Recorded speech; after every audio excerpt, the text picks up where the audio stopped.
del Señor que fue en Belén. Hablamos de la profecía de nuestro Señor Jesucristo según Isaías, cómo iba a ser llamado consejero, Dios fuerte, Padre eterno y príncipe de paz. Entonces Jesucristo es anunciado y fue anunciado en el Antiguo Testamento por los profetas, pero en el Nuevo Testamento Jesucristo es presentado, ya no es anunciado, sino que en el Nuevo Testamento Jesucristo es presentado. El Evangelio entonces de Mateo presentó a Jesucristo como el Mesías. En el Evangelio según San Marcos lo presenta como el hacedor de milagros. En el Evangelio según San Lucas como el Hijo del Hombre. En el Evangelio según San Juan lo presentó como el Hijo de Dios. En el libro de los Hechos es presentado como el Espíritu Santo. En la carta a los Romanos es presentado como el justificador o la justicia. Por eso leímos lo que Pablo menciona, que dice: no me avergüenzo del Evangelio, porque es poder y potencia de Dios para salvación a todo aquel que cree. Escuchen muy bien, el Evangelio es para todos. Y dice, al judío primeramente, porque el Evangelio primero llegó a Israel. Al judío primeramente y también al griego, pero no solamente para ellos, sino también para nosotros. Y luego especifica en ese capítulo el versículo que tanto les mencionaba anoche, porque en el Evangelio la justicia, por eso Romano habla de la justicia de Dios, se revela por fe y para fe, como está escrito: mas el justo por la fe vivirá. Esta palabra es muy confundida muchas veces, porque hay personas que han dejado de trabajar y dice: yo vivo por fe. ¿Han oído algunas personas que digan esa palabra? Yo vivo por fe. No, hay unos que no es que vivan por fe, porque eso de vivir por fe es atribuido a aquellas personas que tal vez viven en aldeas lejanas, remotas, donde no hay trabajo, donde no hay cómo poderse ganar la vida, tal vez en una vida precaria, difícil que tiene, y solamente depende de la misericordia de Dios. Entonces esas personas que han creído en el Evangelio, ellos le creen al Padre Celestial, y nuestro Dios, que es bueno, les envía la bendición. Les envía la bendición. Y entonces yo puedo decir, hay muchos, por no decir todos, vivimos por la fe. Pero en cuestiones de alimento, yo puedo decir que aunque son muchos, pero me refiero a aquellas personas que son demasiado pobres, que Dios puede extender su mano, porque se cumple la palabra que dice que miremos las aves de los cielos, no trabajan, pero nuestro Padre que está en los cielos las alimenta. Pero ahora nosotros que estamos en un país desarrollado, en un país donde existen empresas, compañías, fábricas, no podemos decir, hermano, vamos a vivir por fe, porque para eso hay empleo, para que nosotros trabajemos. Entonces usted tiene que leer la segunda carta del apóstol Pablo a los tesalonicenses, que la segunda carta del apóstol Pablo a los tesalonicenses, Pablo los mandó a los hermanos a que trabajaran, porque los hermanos habían abandonado sus trabajos. Y yo les voy a mencionar por qué. Porque ellos estaban creyendo que en ese momento el Señor iba a venir, no era necesario que ellos ya trabajaran. Entonces Pablo les dice: yo les mando que aquellos que no trabajan, que no coman, porque en ese tiempo había cómo trabajar. Amén. Entonces, ¿cuántos vivimos por fe? En lo material no podemos decir, hermano, vivimos por fe, porque el Señor nos ha proveído un trabajo. Vivimos por fe en el ámbito de la vida espiritual, de la salvación. Entonces la carta a los romanos habla de la justicia, rápido, o de la justicia. Pero la primera carta a los corintios, tal vez no vamos a leer mucho, le voy a dar el versículo y lo leen en su casa, a no ser, porque si no vamos a hacer vigilia. La primera y la segunda carta a los corintios precisamente hablan de el santificador. Entonces usted puede leer, alguien lee 1 Corintios, hermano Samuel. Quiero invitarle, los que más rápido encuentran los versículos bíblicos. Amén. Alguien que encuentre los versículos bíblicos así, un poquito rápido, como mi hermano Samuel. Primera de Corintios, capítulo 1, versículo número 2. Amén. Léalo. A la iglesia de Dios que está en Corinto, a los santificados en Cristo Jesús, llamados a ser santos con todos los que en cualquier lugar invocan el nombre de nuestro Señor Jesucristo, Señor de ellos y nuestro. Amén. Entonces podemos ver que la carta a los romanos habla acerca de la justicia de Dios o el justificador. Pero la primera carta y la segunda carta a los Corintios hablan de el santificador. Y Pablo le escribe una carta a los que han sido santificados. Una pregunta: ¿cuántos son santos? Ninguno. Entonces esta carta no hubiera sido para nosotros, es para nosotros. ¿Cuántos son justos? Ninguno. Entonces nosotros hemos sido justificados por la fe. Porque si usted misma no se puede ver como una persona justa, cuando usted cree, Dios lo mira, Dios la ve a usted como la justicia de Dios sobre su vida por cuanto ha creído. Entonces hemos alcanzado justificación. Entonces la carta a los Corintios habla de la santificación. ¿Quién es el que nos ha santificado? El Espíritu Santo. Si usted lee esta misma carta en 1 Corintios 6:9, si no me equivoco, dice ahí: no erréis, Dios no puede ser burlado. Dice una lista de quienes no van a entrar al reino de los cielos: ni los borrachos, ni los asesinos, ni los secuestradores, ni los mentirosos, ni los afeminados, ni los que se echan con varón, ni los estafadores. Ninguno de ellos puede entrar al reino de los cielos. Y dice: y esto erais algunos de vosotros, mas ya habéis sido lavados, Ya habéis sido santificados. ya habéis sido santificados. ¿Pero por medio de qué? Por medio de nuestro Señor Jesucristo. Entonces el Espíritu Santo lo que ha venido a hacer, ha venido a justificar al hombre para con Dios, ha venido a santificar al hombre para con Dios. ¿Qué es justificación? Es el acto por medio del cual Dios declara inocente a una persona, librándola de toda acusación que se pueda hacer en contra de ella. ¿Qué es santificación? Es cuando Dios te mira a ti como un ser santo. No es que nosotros seamos perfectos, pero la sangre del Señor nos justifica y nos santifica. Amén. ¿Qué sigue después de Corintios? Rápido, hermano. Gálatas. Gálatas habla precisamente del Redentor. Jesús es nuestro Redentor que nos va a llevar al reino de los cielos. Y eso anótelo en Gálatas 3, versículo número 13. Y vamos a ver, después de Gálatas sigue Efesios. Amén. Amén. Efesios lo que habla es, él es el esposo de la iglesia. En Efesios 5, del capítulo 5, versículo 21 y versículo 28, el apóstol Pablo va a hablar acerca del matrimonio.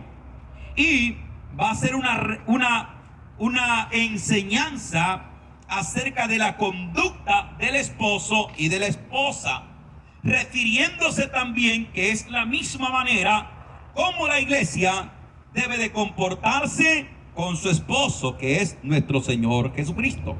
Si usted lee entonces Filipenses capítulo número 5, Efesios 5, estamos en Efesios 5, versículo 21 al 28. Entonces, no lo podemos leer todo, pero dice la palabra del Señor en el versículo, hermanos, número 24 o 23. Porque el marido es la cabeza de la mujer, así como Cristo es la cabeza de la iglesia, la cual es su cuerpo y Él es su Salvador. Así que, como este es un ejemplo, como la iglesia está sujeta a Cristo, así también las casadas lo estén a sus maridos. Entonces la carta a los Efesios presenta a Cristo como el esposo. Amén. La carta a los Romanos lo presenta como el justificador. La carta a los Corintios como el santificador. La carta a los Efesios como el esposo de la iglesia. Si logra captar, esta es una bendición. Seguimos. ¿Qué sigue después de Efesios? Filipenses lo presenta como el gozo de nuestro corazón. Como el gozo de nuestro corazón. ¿Cuál es la diferencia entre gozo y felicidad? Lo he dicho muchas veces predicando. ¿Cuál es la diferencia entre el gozo y la felicidad? Que la felicidad, todas las personas pueden ser felices, pero la felicidad se adquiere y se obtiene por medio de las cosas externas. Por ejemplo, usted cumple años y le regalan un carro. Aleluya. ¿A alguien le han regalado un carro? Levante la mano, por favor. Gloria a Dios. ¿Cuánto dan palmas al Señor? Porque es verdad. Amén. ¿Ustedes no creen, hermano? Ahí hay una persona que se le regaló un carro. No del año, ¿verdad? No del año, pero un carro que le sirve. Amén. Entonces, esa fue una felicidad grande. Que la hermana, pues, no contuvo esas lágrimas, ¿verdad? Entonces, me imagino yo. Fue una gran felicidad. ¿A alguien le han regalado alguna vez una casa? Como que me fui muy arriba, ¿verdad?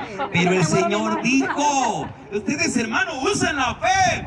Tenemos una casa. Hermano, el Señor dijo, me voy pues a preparar un lugar para que donde yo esté, ustedes estén conmigo. En la casa de mi Padre muchas moradas, muchas casas hay. Porque esa palabra tengo que explicarla bien. Cuando decimos muchas moradas, se entiende que son mujeres maltratadas, amén, que han sido golpeadas. No, cuando dicen la casa de mi Padre muchas moradas hay, se refiere a casa, a mansiones, a palacios, amén.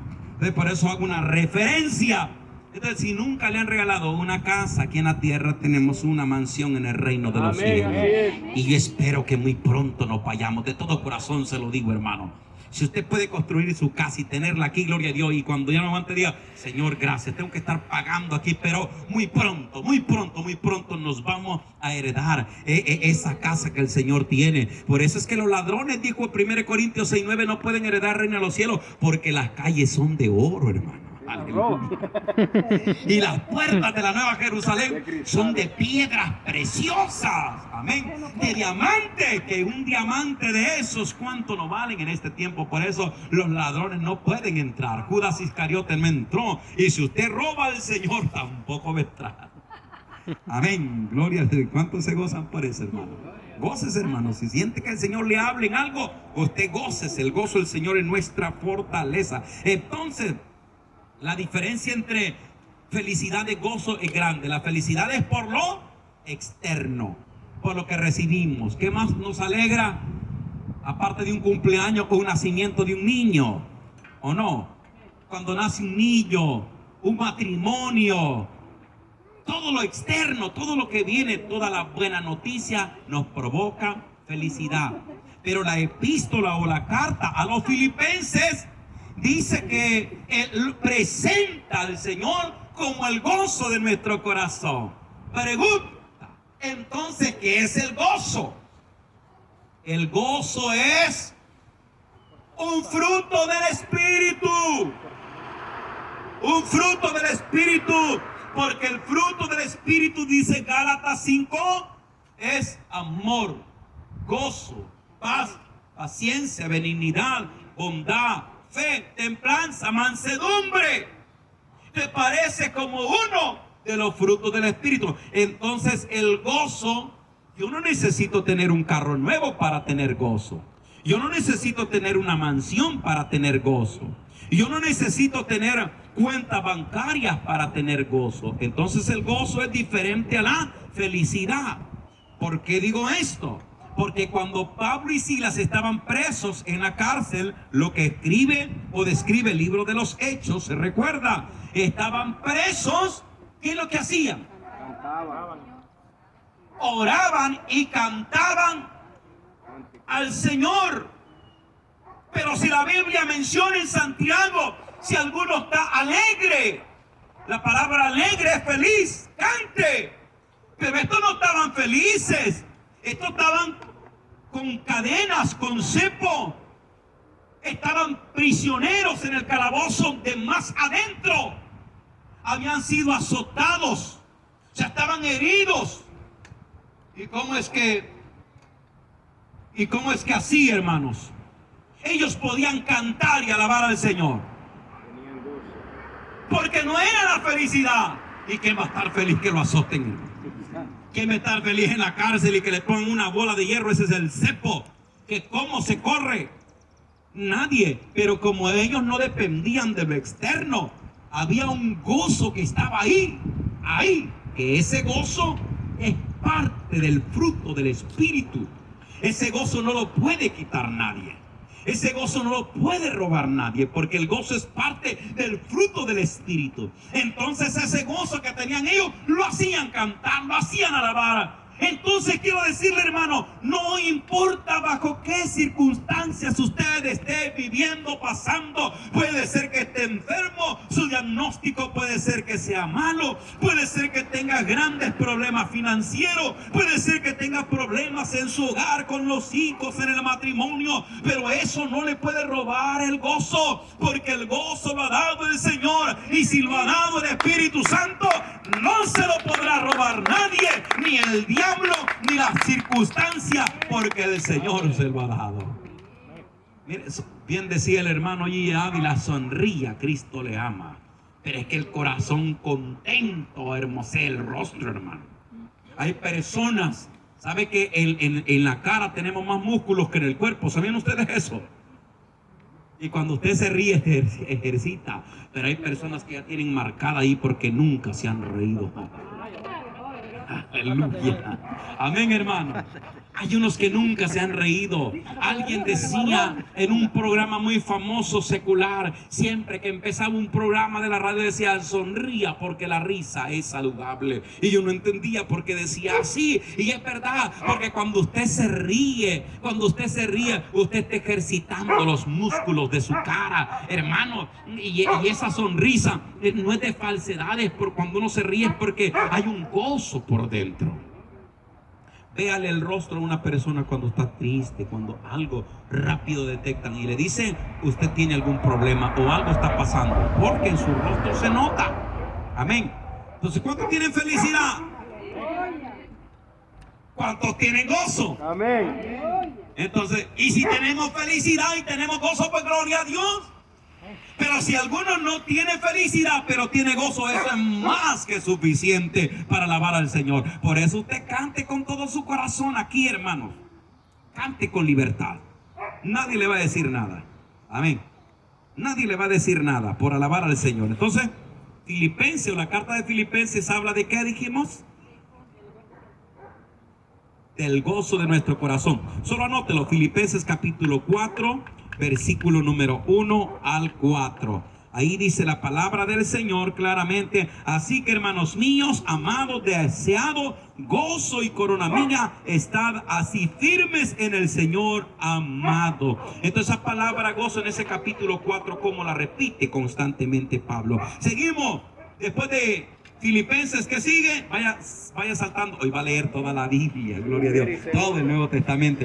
Después de Filipenses, Colosenses habla de que Él es en quien habita totalmente toda la plenitud de la deidad. Es decir, Colosenses da a entender que Jesucristo no solamente es hijo de Dios, sino que es Dios, porque en Él habita totalmente la plenitud de la deidad.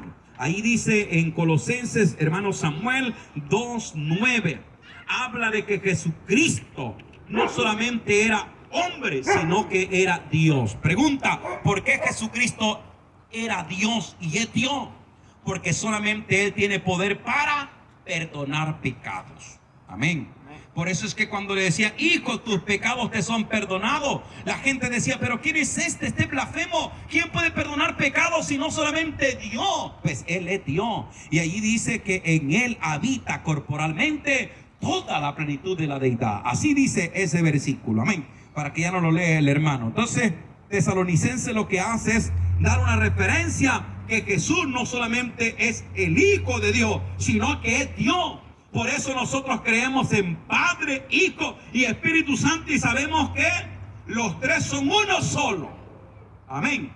¿Cuántos creen en eso? Amén. Entonces no creemos en solo Jesús, porque unos dicen solo Jesús. O sea, no existe el Padre ni el Espíritu Santo, no. Entonces nosotros creemos en lo que se conoce como la Trinidad, Padre, Hijo y Espíritu Santo, y que los tres son uno solo. Seguimos después de Tesalonicenses, de la primera y la segunda. Después de eso, No, primero de Colosenses y luego de Tesalonicenses. primera y segunda de Tesalonicenses, perdón, después de Colosenses. Entonces, Tesalonicenses habla de dos puntos importantes. Habla de nuestro inminente, del inminente retorno o del inminente retorno de Jesucristo. Amén. Entonces, eso es lo que yo le estaba diciendo a ustedes. En esta carta de Tesalonicenses, quiero explicar, si usted lee la primera carta, creo que está en la primera carta, capítulo 4, verso 17 en adelante, va a encontrar de que Pablo habla acerca de la venida de Jesucristo, que menciona que Dios con voz de mando, con voz de arcángel, con trompeta de Dios descenderá del cielo, y los muertos en Cristo, ¿qué? Resucitarán, y nosotros los que estemos vivos seremos arrebatados, transformados para recibir al Señor en el aire.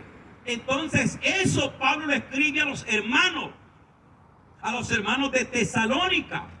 Cuando Pablo escribe la primera carta, hay un lapso de tiempo que transcurre para que Pablo escriba la segunda.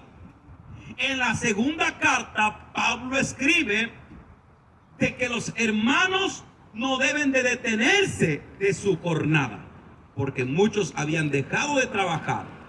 Y Pablo les dice, trabajen. Entonces mi consejo es el siguiente: usted tiene que trabajar. Escuche bien, no lo quiero confundir ni me quiero no dar a entender. Usted debe de trabajar, aún en lo material, como que si Jesucristo tardara. Pero tiene que vivir una vida espiritual como que Jesucristo va a venir hoy. ¿Entendió eso? Entonces los hermanitos solo habían entendido la segunda parte, que Cristo iba a venir, y decían, ya no trabajemos porque el Señor viene y nos puede encontrar cultivando, nos puede encontrar pescando, porque vivían de la agricultura y de la pesca. Entonces los hermanitos habían dejado de cultivar, de ir a la pesca, y entonces lo que hacían es que llegaban donde las familias que tenían un poquito más, y ahí decían, hermano, ya viene el Señor, ¿verdad? Amén. Gloria a Dios. ¿Por qué no compartimos aquel pan, hermano, en armonía? Venga, y se estaban acabando todos los recursos de todos los hermanos porque nadie quería trabajar, porque estaban esperando que el Señor viniera y habían detenido sus jornadas en lo material. Entonces, aquí la situación es que esta carta menciona de que nosotros tenemos que esperar el inminente retorno del Señor en nuestra vida espiritual, pero no detenernos de nuestra labor. Ahora, tengamos cuidado, lo material es importante y la vida espiritual también. Saquemos tiempo para ambas cosas. Ay, hermano, vengo cansado del trabajo, usted no sabe cómo me siente trabajar. Pero la vida espiritual, si ellos nos quedan, gracias a Dios que solo los domingos se congregan, si por ellos al 15 días o al mes. Por eso nuestra alma anda en agonías espirituales, y testigo es Dios. Y mi hermano también lo sabe.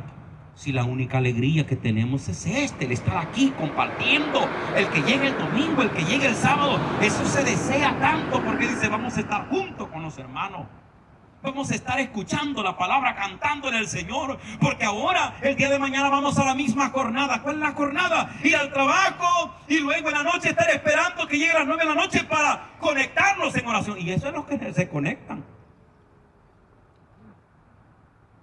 Y hay una vida tan tremenda que entonces estamos esperando al Señor, pero tenemos que valorar no solamente la vida espiritual, sino no nos detengamos de nuestras labores, porque el trabajo es una bendición. Porque por medio del trabajo nosotros podemos bendecir nuestra familia. Por medio del trabajo vamos a bendecir ministerios. Amén, hermano.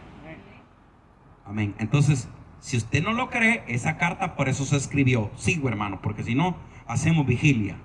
Después de Tesalonicenses, capítulo 4, verso 13 al 17. Ahí está lo que les decía, que estaban esperando la venida del Señor. Sigue Timoteo, perdón. Y Timoteo, hermanos, Timoteo lo que nos va a hablar acá es acerca, hermanos, de la fidelidad. Timoteo va a hablar acerca de la fidelidad.